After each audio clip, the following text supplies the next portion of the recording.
Дагы бир жолу айтайын. Садыр Кожоевичтин бийлигине же болбосо президенттигине мен кызыгып аткан жерим жок.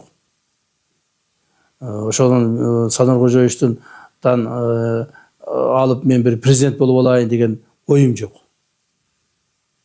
Анан ошондой ой жок болгондон кийин биз бири-бирибизге мындай саясатта бири-бирибизге бутубуз тоспой кайрадан жөлөк таяк болуп келгенибиз үчүн мына мамлекетибиз оңолуп атат.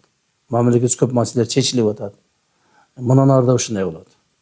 Кудай буйрса, бизди Садыр Кожоевич экөөбүздү бул өмүрдө, бул турмушта, бул жашоодо бир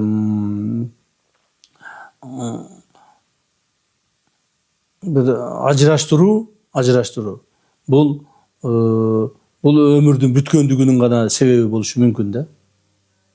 Башка себеп болушу мүмкүн эмес.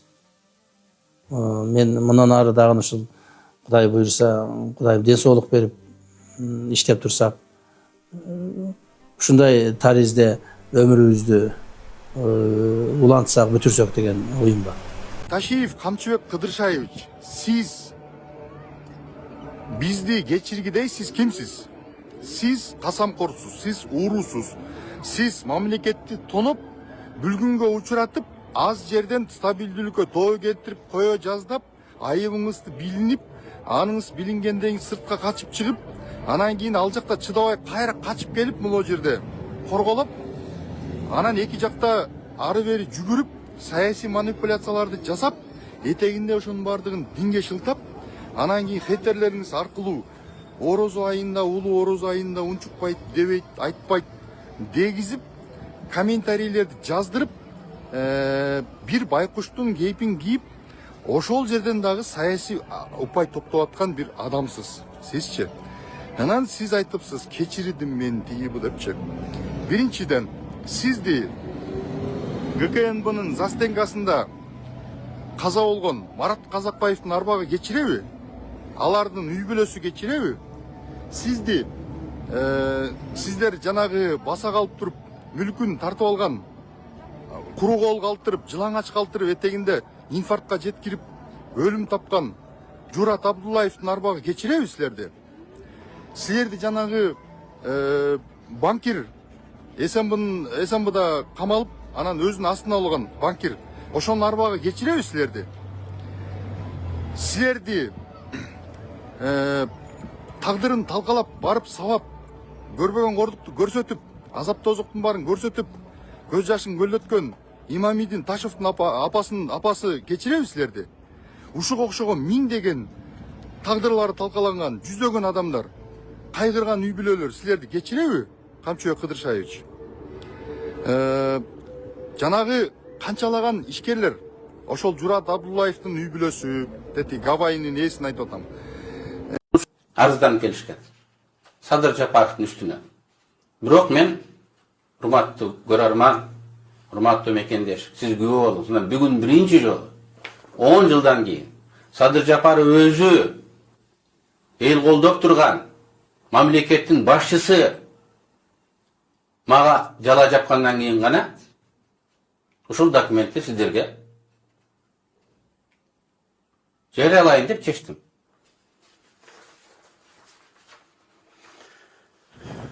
Атажурт партиясынын тең төрагалары 5 киши.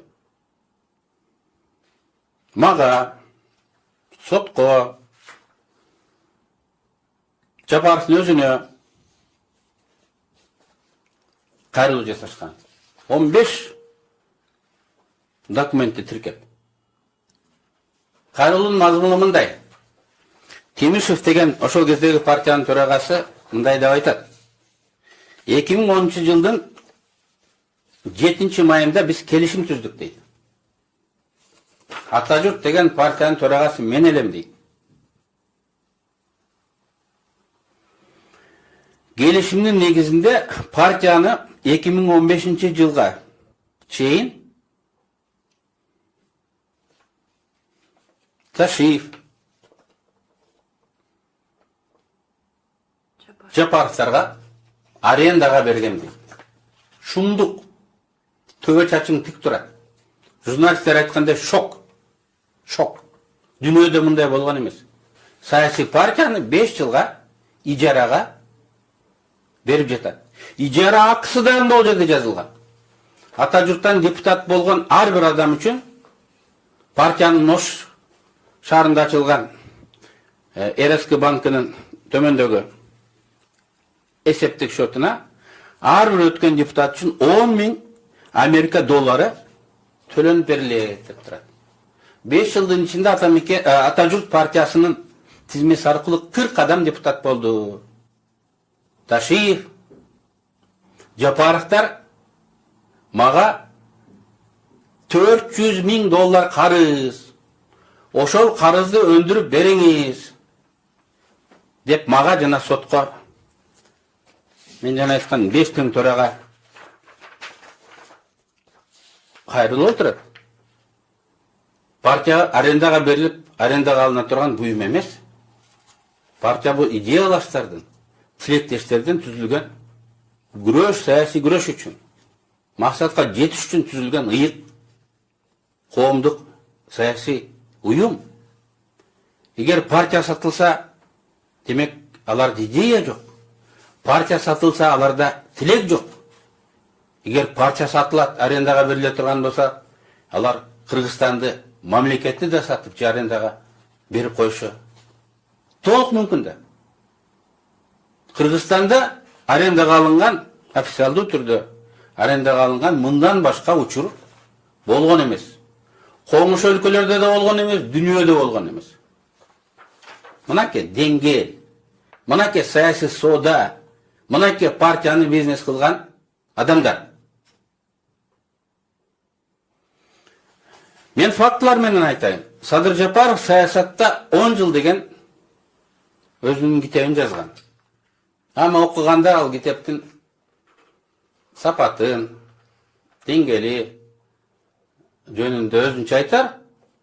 Бирок мен Садыр Жапаровдун түшүнүгү жөнүндө цитата бир эпизодун айтып бергим келет. Садыр Жапаров мындай дейт. Казакстандан Ата журт партиясына бизге 3 миллион доллар келген. Гелдибеков Ахмат аны түштүк тарапка шайлоого иштетип жибериптир. Түндүктө кыйын болуп атат. Мага да ошол акчадан бергиле десем, бербей койду. Бүт баары түштүк иштелип кетти. Эгер ошол акчадан жарымын түндүккө бергенде, түндүктөн көбүрөөк добуш алатылы деп өзү Ата журттун 10 жылкы жеңиши акчага негизделген. Добушту акчанын күчү менен алгандыгын жарыялап отурат. Геп 3 миллион эмес, 10 миллион доллардан ашык акча кетти. Геп ошол акча чет элден келгендигинде. Чет элден келген акча шайлоого келген, партияга келген акча кылмыш деп эсептелинет. Кыргыз мыйзамдары менен ал жазаланат. Гелдибековке чөшүп, Гелдибековке тарынып, Садыр Жапаров өзүлөрү жасаган кылмышты партиясынын наберин ачып койду. Ошонун кылмыш экенин, жаман экенин түшүнбөгөндүгүн көргөздү. Эгер Текебаев туура эмес айтып атат экен десеңер, кана бир аргумент тапкылачы. Анан өзүлөрү бизнес кылып атса, орундарды өзү айткандай жиликтеп атса, аны түшүнүгү ошондой болсо. Коалицияга Ата журт кирсе, Ата мекен биринчи коалицияда болгон эмес. Кийин андай айыл өкмөттөн жиликтеп алуу болгон эмес. Сооронбай Жээнбековдун убагында, Атамбаевдин кийинки жылдарында, мына азыр Жапаровдор өзү отурат, кана кайсыл партияларга жиликтеп орун берди. Партиялар жаман болсо дагы эл тарабынан шайланып келген. Бүгүн эл шайлабаган кудаларга, эл тааныбаган досторго бөлүнүп берилип атпайбы? Ким аркылуу кантип келип калганын элдин баары билет. Мынакей саясий бизнес деген. Ушул эле маегинде Жапаров айтып атат, сизде спикер болом деп, ошон үчүн Кыргызстанга парламенттик башкаруу системасын киргизген, конституцияны өзүнө ылайыктап жазган деп айтып атат да. Бул боюнча сиз эмне дейсиз? Аны уктук. Текебаев конституцияны өзүнө ылайыктап жазды. Анткени ал мен спикер болом деди. Парламенттик башкарууда спикер башкармак деп айтып жатат. Бул сөзү менен жана бийликтин уч бутагын билбегендей эле парламенттик системаны билбегендигин көргөздү. Акаевдин, Бакиевдин, Атамбаевдин, Сооронбай Жээнбековдун, мына Жапаровдун тушунда булар жазып аткан конституцияда спикердин, урматтуу мекендештер, төмөнкү эле укугу бар. Регламентке ылайык жогорку кеңештин ишин алып барат. Депутаттарга сөз берет, маселени добушка коюлат. Кабыл алынган чечимдерге кол коет. Анын башка бийлиги, укугу жок. Мына парламенттик өлкө Германия Меркель башкарат, бүткүл дүйнө билет. А спикери ким? Немистердин өзүлөрү билбейт. Великобритания парламенттик өлкө. Королун билебиз, Бористи билебиз, премьер-министрин. Спикери ким экенин эч ким билбейт. Парламенттик өлкөдө премьер-министр башкарат, спикер башкарбайт. Шайлоо 2010-жылдын аягында болсо, конституция биринчи жарымында жазылып атса, ким эмне болор эч кимге белгисиз болсо, мен кантип өзүмө ушуну ылайыктап жазып алам? Кантип мен өзүмө ылайыктап жазып алам? Эгер биз өзүбүздү ойлогондо, азыр Садыр Жапаров шашылып президенттик шайлоосун өткөргөндөй эле, 2010-жылы май айында парламенттик шайлоолорду өткөрсөк болмок. Бакиевдин тарапташтары качып, эс үчүн жоготуп, өзүнө келе албай турган заман эле. Эгер май айында парламенттик президенттик шайлоолор өткөргөндө, революциячыл партиялар келип, реваншисттик деп аталган, үч калды. Мен эртең боло турган референдум жөнүндө дагы пикиримди дагы бир жолу айтып өтпөсөм болбойт. Референдум мыйзамсыз жарыяланды. Ошондуктан анын жыйынтыгы мыйзамсыз болот. Бийлик алмашканда, бүгүн болбосо да бийлик алмашканда дагы ошондой чечим чыгат. Референдумга коюлган суроо да туура эмес. Сиз кайсынысын каалайсыз деген. Бул консультативдик деп аталган референдумда коюлчу суроо. Бул соц-опроско окшогон, сөзсүз күчкө ээ болбогон, калктын бүгүн эркин эмес, бүгүнкү оюн 2020-жылдын 21-жылдын аягы, 21-жылдын башындагы оюн гана билүү үчүн жүргүзүлгөн сурамжылоо.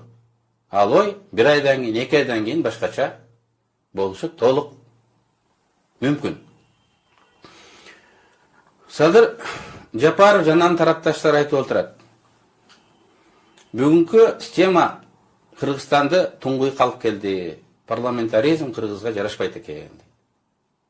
Урматтуу мекендеш, Кыргызстанда парламенттик башкаруу болгон жок. Роза Отунбаева анда парламенттик башкаруу эми кирип келген. Бирок Атамбаев, Жээнбеков бийликти узурпациялап, закондо көргөзүлбөгөндөрдү өзүнө оодарып, такымына басып, ээлеп алышкан. Ошон үчүн Атамбаев узурпация кылды, аны камаш керек, импичмент кылыш керек деп Атамекен партиясы мен 14-жылы, 15-16 жылдары ушул маселени көтөрүп чыктык. Ошон үчүн мен түрмөдө жатсам дагы Сооронбай Жээнбеков Атамбаевдин жолун улап атат, бийликти узурпациялап атат, эртеби кечпи жооп берет деп кайра айтып келдим. Ошон үчүн мен Садыр Жапаровго бийликти узурпациялап бар, эскилердин жолун кайталаба деп кайра эскертип атам. Садыр Жапаров жана анын тарапташтары эмне дейт? Баары бир эле президент башкарды да, ошон үчүн президентте келе кылып албайлыкпы дейт. Парламенттик деп жазган убакта ушунча бийликти жеке адам ээледи, президенттик деп ээлеп алсаң, президенттик деп жазып койсоң, алар хан болуп алат. Эми биздин эле тарыхта эмес 30 жылдык. Биздин регионду карабайбызбы? Тажикстан, Түркменистан, Өзбекстан, Казакстандар. Көп айтат президенттик өлкөлөрдө, Тажикстанда, Түркменистанда, Казакстанда, Россияны да кошуп коюшат, жакшы жашап атпайбы дейт. Алардын турмуш деңгээли, алардагы табигый ресурстардын, ошонун ичинде углеводород, нефти, газдын көптүгүнөн болуп отурат. Бирок ошондо да эли жыргап кетпестен миллиарддаган акча чет элди көздөй агып, Назарбаевдин уруктугандарынын $10 миллиард мүлктөр сырттан табылып отурат. Каримовдун мурунку Каримовдун тиги кыздарынын, күйөө балдарынын менчиктери чет элде камакка алынып отурат. Түркменистанды, Тажикстанды $1 миллиард мүлктөр сырттан табылып отурат. Каримовдун мурунку Каримовдун тиги кыздарынын, күйөө балдарынын менчиктери чет элде камакка алынып отурат. Түркменистанды, Тажикстанды айтпай эле коеюн. Андай байлык бизде жок. Бизде болгон аз байлыкты ачык айкын элдин көзөмөлүнө коюш үчүн демократиялык ачык парламенттик система гана жарайт. Эгер президенттик система болсо, ким канча алды, эмне үчүн алды, ким кайсыл кызматка келди, эмне үчүн келди, аны билбей калабыз. Демек, көзөмөлдөй албай калабыз. Булардын дагы бир аргументи. Парламенттик системада дейт, өкмөт тынбай алмаша берет. Италияны мисалга келтирип айтчак. А президенттик система болсо алмашпайт экен дейт. Акаевдин убагында президенттик система болгон. Жыл сайын өкмөт алмашкан. Бакиевдин убагында президенттик башкаруу болгон. Жыл сайын өкмөт алмашкан. Демек, өкмөт алмаштыруу парламенттик же президенттиктен көз каранды эмес экен да. Атамбаев менен Сооронбай Жээнбековдун убагында иш жүзүндө президенттик өлкө болгон. Жыл сайын өкмөт алмашкан. Мына Садыр Жапаров келди, өзү премьер-министр, азыр Новиков премьер-министр, эртең шайлоо бүтүп, үчүнчүсү келет. Новиковду калтырбайт да премьер-министр болуп. Үчүнчүсү келет. Президенттик башкаруу Кыргызстанга жарабай турган биздин 30 жылдык тарыхыбыз, коңшу өлкөлөрдүн тарыхы ачык айкын көргөзүп турат. Бул үй бүлөлүк, жеке кызыкчылык үчүн түзүлгөн бийлик системасы. Ошондуктан Садыр Жапаров сунуш кылып жаткан конституция, система жеке Садыр Жапаровдун кызыкчылыгы үчүн жасалып жатат. Элдин кызыкчылыгына жарабайт деп мен далил менен, факт менен айта аламын. Мага ишенбегендер кокусунан президент болуп калса, өзү айткандай, жарым жыл, 1 жылдарда көзүңөр ачылып түшүнөсүңөр. Аттең мурун түшүнбөй калган экенбиз деп айтасыңар. Парламенттик системада Садыр Жапаров айткандай спикер башкарбайт. Парламент өлкөдө эң биринчи адам премьер-министр болот. Ал өлкөдөгү абал боюнча жеке персоналдуу жоопкерчилик алат. Бирок ал эл алдында да жооп берет. Жыл сайын парламентке отчет берип туруп, эгерде жаман иштесе жумушунан алынат. Эгерде ал кылмыш кылса, генералдык прокуратура тарабынан ал жоопко тартылышы мүмкүн. Премьер-министрде иммунитет жок. Президентке келейликчи. Президент 5 жыл, 6 жылга шайланат. Эч кимдин алдында жооп бербейт. Айтып атпайбы? Азыр эч ким жооп бербейт. Президенттик системага өтсөк, бир киши жооп берет дейт. Бир киши бул президент. Ал жооп бербейт. Жооп берген механизмдер болот да. Эмне аны бирөө эскертүү бере алабы? Эскертүү бере албайт. Эмне бирөө андан отчетун алабы? Отчетун ала албайт.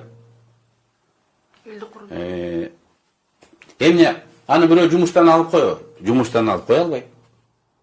Анын иммунитети бар. Кылмыш кылса да эч ким камай албайт. Президент Садыр Жапаров болсо 2024-жылдагы декларациясында 1 миллиард 163 миллион сомдон ашык каражатын легалдаштырганын, ири соода борборго, эки жер тилкесине жана 100 000 сомдук унаага ээ экенин жазган. Ал эми 2022-23 жылдардагы декларациясында 2,7 миллион сомдук акчалай кирешесинен айыл чарба багытындагы жери жана жакын тууганына катталган 17 чарчы метрлик имаратынан тышкары эч нерсеси жок экендигин жазган болчу.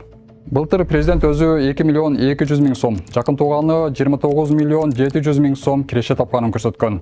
2024 жылдын башында ал мурда башкалардын атына катталып турган 20 миллион долларлык мүлкүн легалдаштырганын жар салган.